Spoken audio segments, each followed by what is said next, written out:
Собственно, камнем преткновения,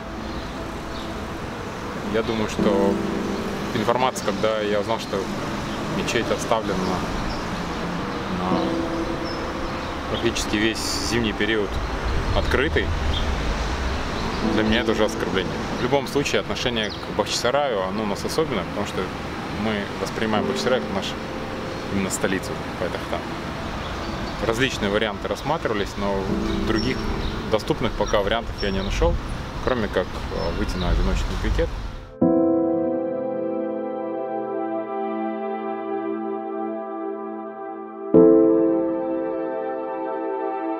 Полицейский, который ко мне подошел, старший следователь, он сообщил мне, что поступило заявление на нарушение общественного порядка, и поэтому он вынужден отреагировать, приехал разобраться, в чем дело.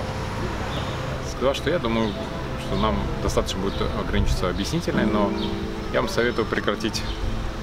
Миллетим тарихымыз, ярдамга мухтач, саклахан сарай.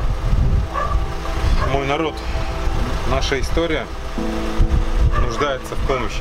Когда я уточнил, есть ли нарушения какие-то с моей стороны, почему мы должны прекращать эту акцию, он сказал, что если были нарушения, я бы уже был не в этом месте, и мы так с ним не разговаривали, я бы доставлен был уже в участок полиции.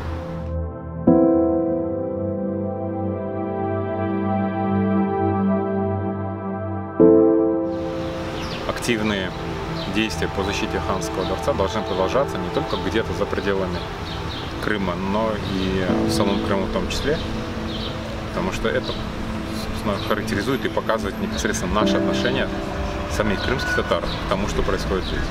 Мы сейчас видим, что чем сильнее давят, то реакция народа, детишек, она просто поражает меня, потому что как ростки буквально, которые топчут там, тут, пробиваются в другом абсолютно месте.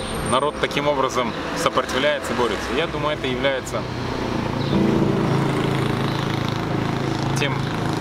той надеждой, которая лично меня укрепляет в уверенности, что все будет хорошо, и мы своего добьемся.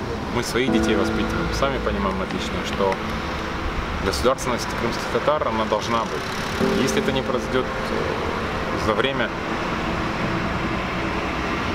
нашего поколения, это должны сделать наши потомки. Собственно, вот у каждого поколения есть свой путь, свои испытания и свои задачи, которые мы должны реализовывать. Слава Богу, мой папа смог перевести всю свою семью. Я уже приехал после учебы сюда, в Крым.